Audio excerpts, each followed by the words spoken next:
Hello everyone, welcome to Abhipedia powered by Abhimanyu IAS. My name is Barka Mirza. तो आज के इस सेशन में मैं आपके लिए कुछ एमसीक्यूज़ लाई हूँ of economics which is for CDS. ठीक है, आज हम कुछ प्रीवियस ईयर क्वेश्चंस को सॉल्व करेंगे ताकि आपको एक ब्रीफ आइडिया मिल जाए कि एक्चुअली किस तरह के क्वेश्चंस आते हैं एग्जामिनेशन में। सो बिफोर वी स्टार्ट, मैं आपको हमेशा कहती हूँ प्लीज़ सब्सक्राइब कर लीजिए हमारे चैनल को। जब भी हमारी लेक्चर्स होगी आपको नोटिफिकेशन मिल जाएगा। एंड आपको अगर कोई भी डिटेल्ड इन्फॉर्मेशन चाहिए regarding the products of our organisation related to defence, ठीक है, whether we are talking about study materials, class की PDFs, micro courses, complete courses, subject wise courses और टेस्ट सीरीज, आपको क्या करना है, डिस्क्रिप्शन बॉक्स में विजिट करना है। Link is given in the description box. जब आप वहाँ पे विजिट करोगे वहाँ पर आपको सारी इंफॉर्मेशन अवेलेबल मिल जाएंगी। ठीक है, तो चलिए हम स्टार्ट करते हैं हमारा आज का session. So before we start, मैं आपको एक और भी इम्पॉर्टेंट इंफॉर्मेशन देना चाहती हूँ कि if you are preparing for SSB, ठीक है, तो अभिपीडिया आप लोगों को एक बहुत ही अच्छी अपॉर्चुनिटी प्रोवाइड कर रहा है कि आपको फ्री इंटरव्यू प्रिपरेशन करा रहा है, जहाँ पे आपको फ्री काउंसलिंग मिल जाएंगी, सेशंस एंड एसएसबी रिलेटेड जो भी इंफॉर्मेशन आपको चाहिए हर एक चीज़ वहाँ पे अवेलेबल है, सब कुछ मिल जाएगा आपको। स्टडी मटेरियल्स के रिगार्डिंग कुछ भी आपको जानकारी चाहिए तो ये भी हर एक चीज़ आपको यहाँ पे अवेलेबल मिल जाएंगे। आपको क्या करना है, डिस्क्रिप्शन बॉक्स पे लिंक दिया हुआ है, विजिट दैट लिंक, वहाँ पे आपको सारी इंफॉर्मेशन मिल जाएंगी। ठीक है, तो चलिए हम स्टार्ट करते हैं हमारा सेशन। तो पहला क्वेश्चन, ओके, क्वेश्चन को आपने अच्छे से पढ़ना है, ठीक है, स्टेटमेंट को अच्छे से पढ़ना है, उसके बाद try to solve it out. तो पहला question is regarding consider the following statements regarding fiscal policy. Actually आपको पूछा गया है कि व्हाट इज फिस्कल पॉलिसी। पहला स्टेटमेंट है, it helps to maintain the economy's growth rate so that certain economic goals can be achieved. And second one we have, it aims to achieve full employment or near employment as a tool to recover from low economic activities. पहला statement में ये बता रहा है कि fiscal policy एक ऐसी policy है जो कि मेंटेन किया जाता है फॉर द इकोनॉमिक ग्रोथ, जहां पे सर्टेन गोल्स हम अचीव कर सकते हैं with the help of this policy. And it also aims to achieve full employment, and ये रिकवर करती है from low economic activity. So which of the following statement is or are correct? A 1 only, B 2 only, C both 1 and 2, या फिर D neither 1 nor 2। आपने statement को अच्छे से पढ़ना है, पढ़ने के बाद ही आपने आंसर देना है। रॉन्ग होगा चलेगा, कोई बात नहीं, but at least give it a try. अगर हम फिस्कल पॉलिसी की बात करते हैं तो गवर्नमेंट के द्वारा दो पॉलिसीज को अपनाया जाता है, that is monetary policy and fiscal policy. ये गवर्नमेंट के दो टूल है ना। अगर हम मॉनेटरी पॉलिसी की बात करते हैं तो गवर्नमेंट इस टूल को कब रेफर करती जब मार्केट में मनी सप्लाई बहुत ज़्यादा बढ़ जाता है ना, लोगों के पास जब बहुत ज़्यादा पैसा हो जाता है ना, वो उनके डिमांड्स भी बढ़ जाते हैं, उनके कंजम्पशन पैटर्न भी बढ़ जाते हैं, उनके इन्वेस्टमेंट भी बढ़ जाते हैं, प्रोडक्शन बढ़ जाता है कि नहीं। तो मार्केट में जो है वो मनी सप्लाई बहुत ज़्यादा हो जाता है, जिसको हम कहते हैं महंगाई, इन्फ्लेशन। एंड उसको स्टेबल करने के लिए यहाँ पे दो कंडीशंस दिया जाता है। उसको स्टेबल करने के लिए क्या होता है कि जब मार्केट में पैसा कम हो जाता है, जब मार्केट में पैसा कम हो जाता है यानी कि लोगों के पास कम पैसा होता है तो उनके डिमांड्स भी कम होते हैं, उनके कंजम्पशन पे भी कम खर्चा होता है, इन्वेस्टमेंट भी वो कम करते हैं, प्रोडक्शन कम होता है, सप्लाई कम होता है। तो यहाँ पे दो कंडीशंस को देखा जाता है। तो बेसिकली मॉनेटरी टूल कब अपनाया जाता है कि बेसिकली मनी सप्लाई को कैसे कंट्रोल किया जाए हमारी इकोनॉमी में, that is monetary policy. And fiscal policy क्या है, बेसिकली ये गवर्नमेंट कैसे अपने रेवेन्यू को यूज करती है, that is use of government revenue as taxes and expenditure to influence the country's economy. मतलब गवर्नमेंट जो हमसे टैक्स लेती है तो गवर्नमेंट के पास तो वो एज रेवेन्यू आएगा, है ना, तो उस रेवेन्यू को वो किस हिसाब से खर्चा करती है हमारे कंट्री के ग्रोथ के लिए। बेसिकली गवर्नमेंट जो खर्चा करती है बड़ी बड़ी प्रोजेक्ट्स के ऊपर खर्चा करती है, डिफरेंट डिफरेंट प्रोजेक्ट्स के ऊपर, इंफ्रास्ट्रक्चर डेवलपमेंट के लिए, एजुकेशन के लिए, हेल्थ के लिए। तो वो जो टैक्स हमसे कलेक्ट करती है तो वो क्या है, गवर्नमेंट का रेवेन्यू है, उसी को वो डिफरेंट डिफरेंट थिंग्स पे स्पेंड करती है। तो ये क्या हो गया हमारा फिस्कल पॉलिसी। इसका करेक्ट ऑप्शन क्या होगा? अगर हम पहला स्टेटमेंट देखें that it helps to maintain the economic growth rate so that the certain economic goals can be achieved, ये स्टेटमेंट करेक्ट है भाई। ये गवर्नमेंट बेसिकली उस रेवेन्यू को कैसे यूज करना है for the growth of the economy, ताकि हमारी जो इकोनॉमी की जो ग्रोथ है वो स्टेबल रहे and certain goals can be achieved. And second statement is it aims to achieve full employment और नियर एम्प्लॉयमेंट, ये भी सही बात है। इसका मेन ऑब्जेक्टिव, मेन एम ये भी है कि हमारी इकोनॉमी में बेरोजगारी नहीं होना चाहिए as a tool to recover from low economic activity, ये भी करेक्ट ऑप्शन है। तो इसका करेक्ट ऑप्शन क्या होगा? C, both the statements are correct regarding fiscal policy. तो आपने ये ध्यान रखना है कि फिस्कल पॉलिसी एक्चुअली क्या है, गवर्नमेंट का ही टूल है। गवर्नमेंट मेजर्स लेती है कि वो अपने रेवेन्यू को कैसे यूज करती है, कैसे डिफरेंट डिफरेंट जगह पे खर्चा करती है to maintain the growth rate, है ना। तो इसका मेन ऑब्जेक्टिव क्या हो जाता है? That is economic growth, it helps to maintain the economic growth rate. Then second one we have price stability, कि जो प्राइजेस में जो फ्लक्चुएशंस हमें देखने को मिलता है कि कभी अचानक से prices of goods and services अचानक से इंक्रीज हो गया है, कभी अचानक से डिक्रीज हो गया, तो उसको कैसे कंट्रोल करना है, प्राइस को कैसे कंट्रोल लेवल में रखना है। जैसे कि मैंने आपको मॉनेटरी पॉलिसी का बताया, ये क्या करती है, मनी सप्लाई को कंट्रोल करके रखती है। तो it controls the price level in the country so that when inflation is too high prices can be regulated. Inflation basically ये महंगाई है, महंगाई को कंट्रोल करने के लिए गवर्नमेंट कौन सी मेजर अपनाती है? Monetary policy. And third one we have to achieve full employment. Basically fiscal policy का मेन एम क्या है? To achieve full employment in the economy, ताकि लोग बेरोजगार नहीं रहे हमारी इकोनॉमी में, अपनी बेसिक जो कंजम्पशन, उनकी बेसिक नीड्स, अमेनिटीज भी पूरी हो। ठीक है, चलिए नेक्स्ट क्वेश्चन की तरफ। Which of the following is in the correct order in terms of its incorporation? मतलब इनमें से कौन सा ऐसा टर्म्स है जो कि सबसे पहले हुआ था, उसके बाद सेकंड, थर्ड, फोर्थ। पहला ऑप्शन है आपका Bombay plan, then Gandhian plan, then people's plan, then Sarvodaya plan. B we have people's plan, Sarvodaya plan, Bombay plan, या फिर Gandhian plan. Third option we have Sarvodaya plan, Bombay plan, Gandhian plan and people's plan, या फिर D Gandhian plan, Sarvodaya plan, Bombay plan या फिर people's plan. तो इनमें से कौन सा ऐसा प्लान है जो कि सबसे पहले हमारे देश में देखा गया? 1940s की हम बात करें, 1940 से के बाद से, तो सबसे पहला प्लान कौन सा हुआ था? ए, बी, सी और डी। चलिए हम बात करते हैं अगर, तो बॉम्बे प्लान, बॉम्बे प्लान हुआ था, दैट इज इन स्टैब्लिश्ड हुआ था 1944 में। बॉम्बे प्लान कब स्टैब्लिश्ड हुआ था? 1944 में। एंड इसका मेन एम, इसका मेन टाइटल क्या दिया गया था? A plan of economic development. And ये बेसिकली किसके थ्रू हुआ था? By the leading capitalist and industrialist, जिनका मेन एम था रैपिड इंडस्ट्रियलाइजेशन करना, एग्रेरियन रिस्ट्रक्चरिंग करना, बेसिक इंडस्ट्रीज, हैवी इंडस्ट्रीज को बिल्टअप करना, एग्रीकल्चर सेक्टर में डेवलपमेंट करना, then developments in consumer goods and industries. तो ये सारी एम, मेन प्लानिंग किस पे थी? बॉम्बे प्लान में। अगर हम गांधीयन प्लान की बात करते हैं, तो गांधीयन प्लान बेसिकली इनका मेन एम क्या था? ये भी स्टैब्लिश्ड हुई थी 1944 में। गांधीयन प्लान, इनका भी मेन एम क्या था कि जो स्मॉल प्रोडक्शन से स्टार्ट करना, बेसिकली जो रूरल एरियाज में, जो विलेज एरियाज में जो पीपल हैं, उनकी डेवलपमेंट्स कैसे हो, उनका कंजम्पशन बेसिकली कैसे चले, उनके एरियाज में डेवलपमेंट कैसे हो, उनका जो स्टैंडर्ड ऑफ लिविंग है वो कैसे ग्रो करे। तो स्मॉल इंडस्ट्रीज को बेसिकली डेवलप करना, कॉटेज इंडस्ट्रीज को बेसिकली डेवलप करना, एग्रीकल्चर सेक्टर को डेवलप करना, दैट इज गांधीयन प्लान। हम पीपल्स प्लान की बात करते हैं, तो पीपल्स प्लान कब स्टैब्लिश हुई थी? 1945 में। 1945 में।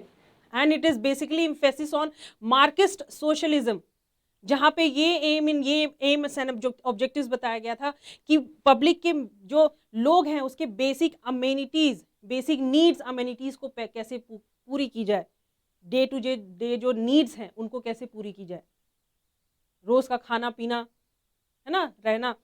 And fourth one we have Sarvodaya plan. Sarvodaya plan कब स्टैब्लिश्ड हुई थी? 1950 में। 1950 में। इनका भी मेन एम, मेन ऑब्जेक्टिव्स क्या रहा कि इंडस्ट्रियलाइजेशन करना ताकि ज़्यादा से ज़्यादा प्रोडक्शन हो, डिस्ट्रीब्यूशन हो, मार्केटिंग हो, गुड्स एंड सर्विसेज पहुंचे to the final consumers, employment opportunities लोगों को मिले, हम सेल्फ रिलायंस, सेल्फ सफिशिएंट हो in terms of food grains, technologies, capital, हम दूसरे कंट्री के ऊपर डिपेंड ना रहे in terms of capitals and technology. तो ये हमारे चारों प्लान्स हैं। तो पहला in terms of its corporation, तो पहला अगर हम करेक्ट ऑप्शन देखेंगे तो हमारा ए ही है। पहले बॉम्बे प्लान था 1944, then Gandhian plan 1944, then people's plan 1945 and then Sarvodaya plan that is 1950 में। So the correct option is A. ठीक है, Bombay plan presented by 8 leading industrialist of Bombay. Gandhian plan, Simran Narayan Agarwal formulated Gandhian plan in 1944। 1945 में people's plan. Okay, then Sarvodaya plan 1950 में। तो एक brief सा note मैंने आपको दे दिया है, आप क्लास के बाद इस नोट को पढ़ लीजिएगा। ओके, चलिए नेक्स्ट क्वेश्चन की तरफ। All these questions are most important questions, exam से रिलेटेड। आपके एग्जाम में इस टाइप के क्वेश्चंस आपको पूछे जा सकते हैं इकोनॉमिक्स से। ओके, तो चलिए थर्ड क्वेश्चन पढ़ें। Which of the following committee is not related to poverty estimation? इनमें से कौन सी ऐसी कमिटी है जो कि रिलेटेड नहीं है टू पॉवर्टी एस्टिमेशन? मतलब कौन सी ऐसी कमिटी है जो पॉवर्टी एस्टिमेशन नहीं, पॉवर्टी के बारे में नहीं रिपोर्ट करती हैं? दैट इज अलग committee, B Balwant Rai Mehta committee, सी रंगाराजन कमिटी, या फिर डी लकड़वाला कमिटी। क्या होगा इसका करेक्ट ऑप्शन? अलग कमिटी, बलवंत राय, रंगाराजन कमिटी या फिर लकड़वाला कमिटी? पॉवर्टी एस्टिमेशन, हमारे देश में गरीबी क्या है, कितने लोग बिलो पॉवर्टी लाइन हैं, उनकी जो बेसिक नीड्स एमिनिटीज है जो पूरी नहीं होती, बेसिक न्यूट्रिशियस फूड जिनको नहीं मिलता है ना। क्यों? क्योंकि उनके पास सोर्स ऑफ इनकम ही नहीं है। सोर्स ऑफ इनकम नहीं है तो हम कंजम्पशन पे क्या खर्चा करेंगे? अपने बेसिक नीड्स जो है वही हम फुलफिल कर ले तो बहुत बड़ी बात है। तो इनमें से कौन सी ऐसी कमिटी है जो कि रिलेटेड नहीं है टू पॉवर्टी एस्टिमेशन? जी हाँ, B is the correct option, Balwant Rai Mehta committee. Balwant Rai Mehta committee है जो कि रिलेटेड नहीं है टू पॉवर्टी एस्टिमेशन। अलग कमिटी जो पॉवर्टी के बारे में बताती है आपको, रंगाराजन कमिटी है, लकड़ावाला कमिटी है, ये तीनों कमिटी है जो आपको एस्टिमेट करती है about poverty. But Balwant Rai committee जो है वो बेसिकली रिलेटेड है पंचायती राज से। ठीक है, तो अलग कमिटी 1979 में determined a poverty line based on a minimum daily requirements, जो न्यूट्रिशन, जो कैलोरी मिलनी चाहिए, a requirement of 2400 and 2100 calories for an adult in rural and urban areas respectively. अगर डेली मिनिमम रिक्वायरमेंट्स भी हम जोड़े ऐड करें तो 2400 एंड 2100 कैलोरीज मिलनी चाहिए एडल्ट्स को in both the areas, rural areas as well as urban areas. Different committees है, लकड़ावाला कमिटी है, तेंदुलकर कमिटी है, रंगाराजन कमिटी है, एंड देन हमारा बलवंत राय कमिटी है जो कि रिलेटेड नहीं है पंचायती राज से। तो आपने ध्यान रखना है। एंड ये जो तीन कमिटी है वो एस्टिमेशन देती है रिगार्डिंग पॉवर्टी। ओके, चलिए तीसरा क्वेश्चन हम देखें। This question is regarding agriculture. तो क्वेश्चन को आपको पढ़ना है अच्छे से। That is the price at which the government purchase food grains for maintaining the public distribution system and for building up buffer stocks are known as minimum support price, procurement price, issue price, या फिर D none of the above. कौन सी price में government जो वो food grains जो वो purchase करती है मेंटेन करने के लिए पीडीएस को फ्रॉम फार्मर्स, एंड उसी को वो स्टॉक करके रखती है, तो उसको हम क्या कहते हैं? MSP, procurement price, issue price, या D none of the above. Guys session को शेयर करना है ज़्यादा से ज़्यादा। ओके, अगर हम मिनिमम सपोर्ट प्राइस की बात करते हैं, एमएसपी की बात करते हैं, तो एमएसपी बेसिकली क्या है? ये जो गवर्नमेंट, हमारी सरकार जो है, फार्मर्स से जो फूड ग्रेन्स खरीदती है एट एमएसपी, मतलब 50% से ज़्यादा बेनिफिट फार्मर्स को देती है एट एमएसपी रेट, जो वो फूड ग्रेन्स खरीदती है फार्मर से। तो ये क्या हो गया हमारा मिनिमम सपोर्ट प्राइस। अगर हम सेकंड की बात करते हैं, that is procurement price. Procurement price basically क्या हो जाता है कि फार्मर्स जो हैं फूड ग्रेन्स, मतलब क्रॉप्स लगाने से पहले ही, येल्डिंग से पहले ही, सोइंग से पहले ही वो क्या कर देते हैं, अनाउंसमेंट कर देते हैं कि हम जो ये फूड ग्रेन्स, ये जो क्रॉप्स उपजा रहे हैं, तो बाद में इसकी प्राइस जो है इतनी होनी चाहिए। फॉर एन एग्जाम्पल, मान लो अगर हम पर केजी किसी चीज़ की भी बात करें तो पर केजी 50 रुपीज़ पर केजी हम बेचने वाले हैं आफ्टर हार्वेस्टिंग। तो ये चीज़ वो कब डिसाइड कर लेते हैं? सोइंग से पहले ही। तो ये क्या हो गया आपको, मतलब कि जब हम हमारी फूड ग्रेन्स जो बन के तैयार हो जाएगी, हम जब उसे मार्केट एरिया में बेचेंगे टू गवर्नमेंट या फिर डिफरेंट डिफरेंट पीपल को, तो हम एट इस प्राइस पे बेचेंगे, that is procurement price. Then third one we have issue price. Issue price basically क्या हो जाता है? इशू प्राइस हम कहते हैं कि गवर्नमेंट, हमारी सरकार की जो एजेंसी है, that is food corporation of India, FCI, ठीक है। तो एफसीआई जब फार्मर से फूड ग्रेन्स खरीदती हैं तो वो किस रेट पे खरीदती है? इशू प्राइस पे, या फिर D, none of the above.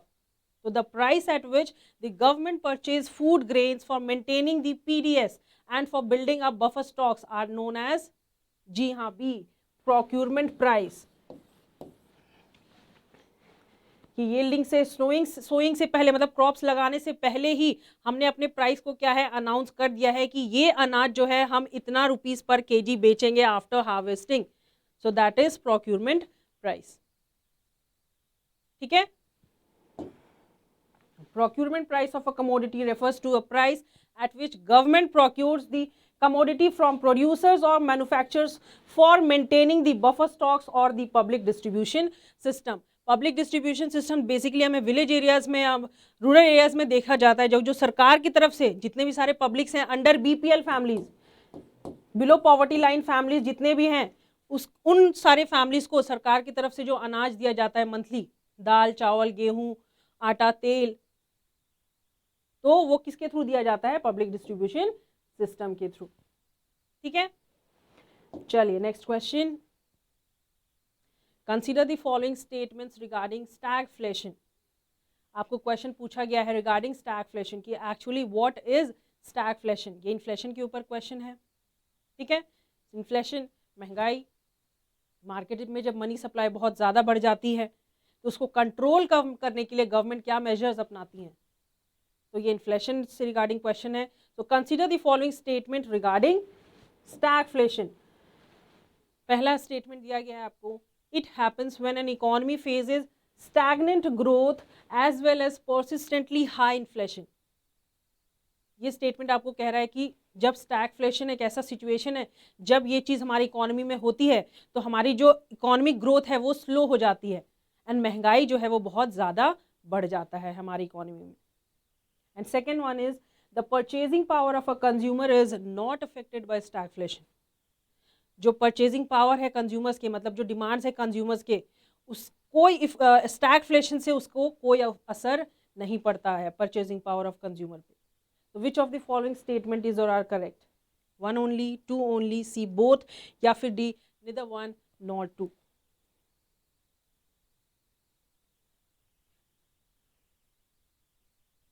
What is stagflation? चलिए देख लेते हैं।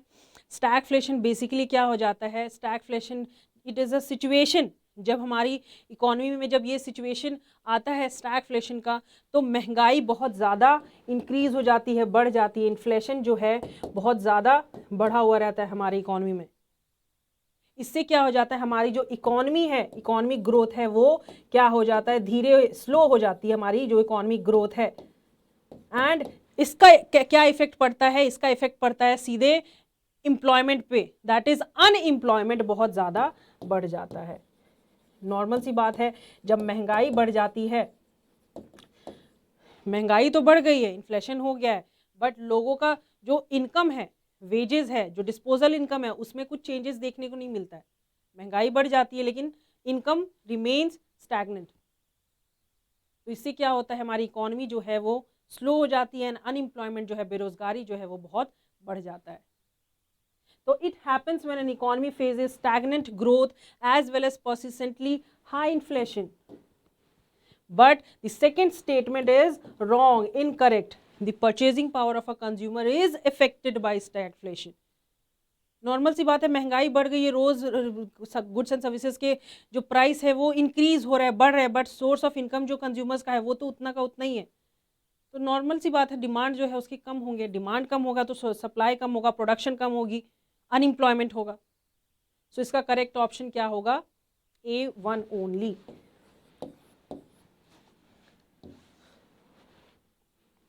With stale economic growth during stagflation, unemployment tends to rise and existing incomes does not rise faster enough, and yet people have to contend with rising inflation.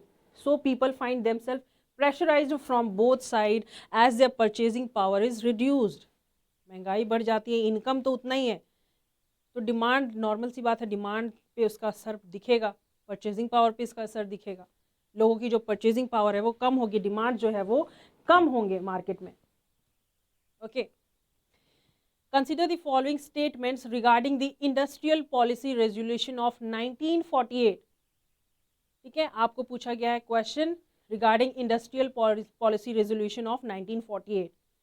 तो पहला statement है, it delineated the role of the state in industrial development both as an entrepreneur and authority. Basically ये क्या है, industrial policy resolution ये describe करती है the role of the states in industrial development, की डिफरेंट स्टेट्स में industrial developments कैसे देखते हैं, कैसे होती हैं। And second one we have 8 industries were designated as key industries और बेसिक इंडस्ट्रीज। तो which of the following given statement is or are correct? 1 only, B 2 only, C both 1 and 2, या फिर D neither 1 nor 2। Industrial policy resolution के बारे में आपको question पूछा गया है।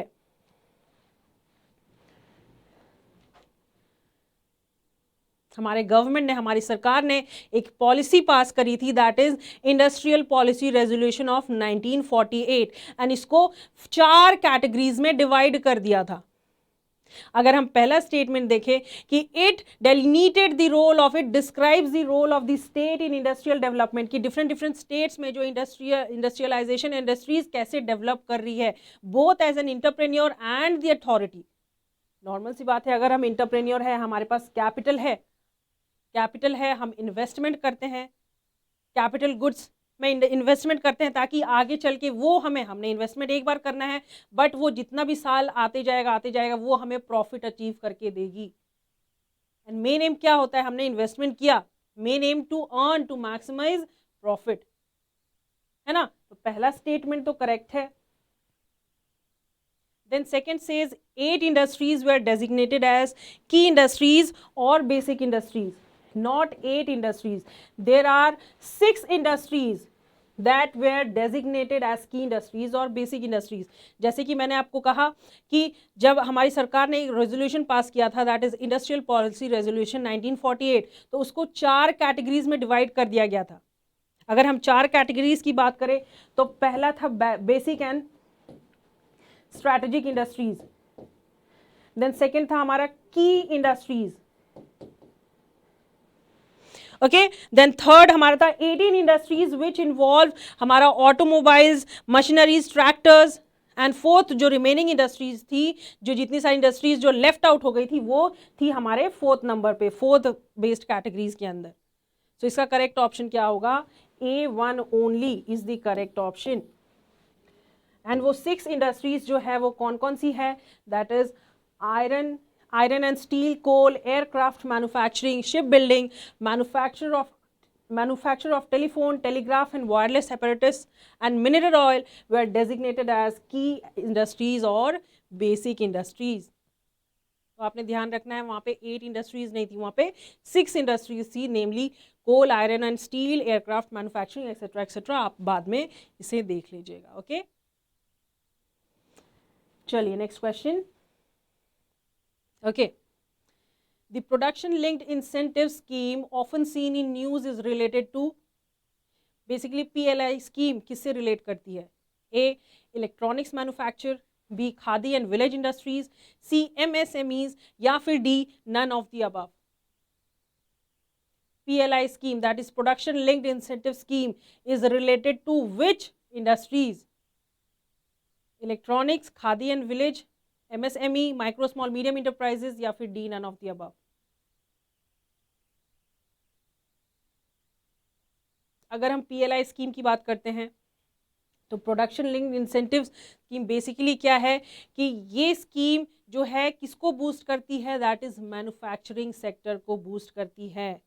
तो it is related to, yes, a electronics manufacturer. A PLI scheme is related to electronics manufacturers.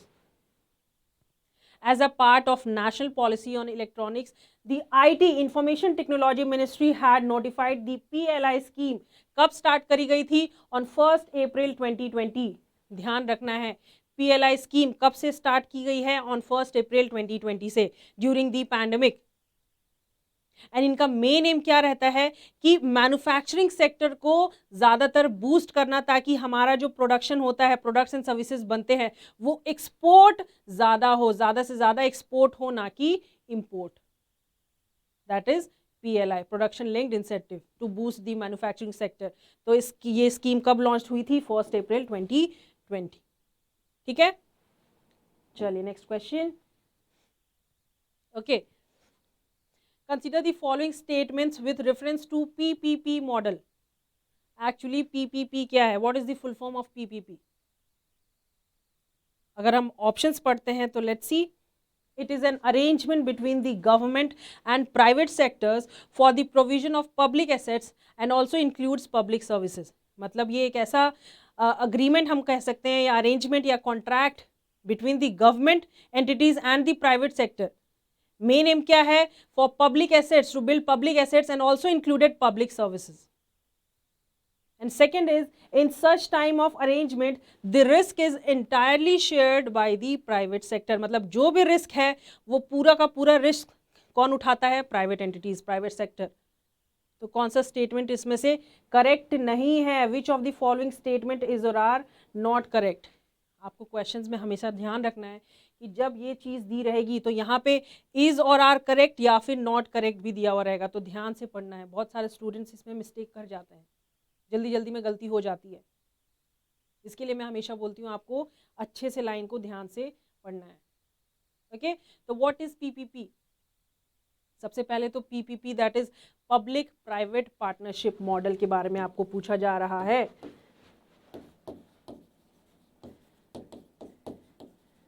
Public private partnership.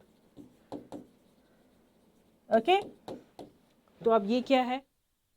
Basically अगर हम देखें तो पब्लिक प्राइवेट पार्टनरशिप, यहाँ ये फुल फॉर्म पढ़ के ही हमें समझ में आएगा कि ये जो गवर्नमेंट एंटिटीज़ है एंड प्राइवेट एंटिटीज़ है, प्राइवेट सेक्टर है, उन दोनों के बीच एक अग्रीमेंट बनता है, एक कॉन्ट्रैक्ट है, जिसमें private entities and government entities दोनों इन्वॉल्व रहते हैं for the public assets, and उसमें पब्लिक सर्विसेज भी इंक्लूड रहती है for the growth and developments of the economy. So this statement is correct. Okay, अगर सेकेंड स्टेटमेंट की बात करते हैं तो इन सच स्टेटमेंट इसमें बताया गया है कि जो रिस्क है, बेसिकली रिस्क जो है वो पूरी की पूरी रिस्क किसके ऊपर रहता है? प्राइवेट एंटिटीज पे। Incorrect, wrong statement. पूरा का पूरा रिस्क एंटायरली शेयर नहीं करता है public sector, sorry private sector. अगर गवर्नमेंट वहाँ इन्वॉल्व है एंड प्राइवेट है, तो जो भी रिस्क है, हम इन्वेस्टमेंट करते हैं बेसिकली रिस्क के ऊपर ही करते हैं कि आगे चल के प्रॉफिट हो लॉस हो पता नहीं, बट इन्वेस्ट करते हैं टू अर्न प्रॉफिट। तो जितना भी हमने इन्वेस्टमेंट किया, रिस्क तो लेना है, तो रिस्क यहाँ पे दोनों पे शेयर्ड होता है, private sector as well as government entities पे। The risk is not entirely shared by the private entity. तो कौन सा आंसर इसमें करेक्ट है? Which is not correct, that is B, two only. पहला स्टेटमेंट जो है वो करेक्ट है। ठीक है। In PPP model there is well defined allocation of risk between the private sector and the public entity two. दोनों involve हैं, दोनों ने इन्वेस्टमेंट किया है, रिस्क भी दोनों ही उठाएंगे। ओके चलिए next question. Which of the following mentioned authorities is responsible to measure inflation in India? Basically अगर हम देखें तो क्वेश्चन आपको पूछा जा रहा है कि हमारे कंट्री में इन्फ्लेशन कौन मेजर करता है, कौन सी अथॉरिटी मेजर करती है। Whether RBI, Reserve Bank of India, B ministry of statistics and programme Implementation, C Ministry of finance, या फिर D National financial reporting authority.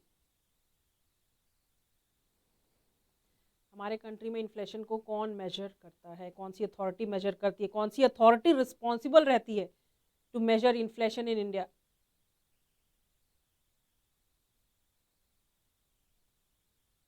क्या होगा इसका करेक्ट ऑप्शन?